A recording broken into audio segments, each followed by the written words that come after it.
In Islam, for example, there's no such thing as a silent treatment. Everybody uses the hadith with me saying, you can't abandon your brother more than 3 days. Can you imagine a husband and wife, every time they're upset, they're abandoning each other for 3 days? That's 3/4 of your beautiful life gone.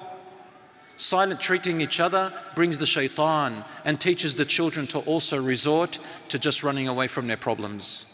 No, you've got to face them and you've got to deal with them together, inshallah. The biggest challenges, forgive me if there's little kids here, but you know, I'll just say in wassalamu alaikum wa rahmatullah.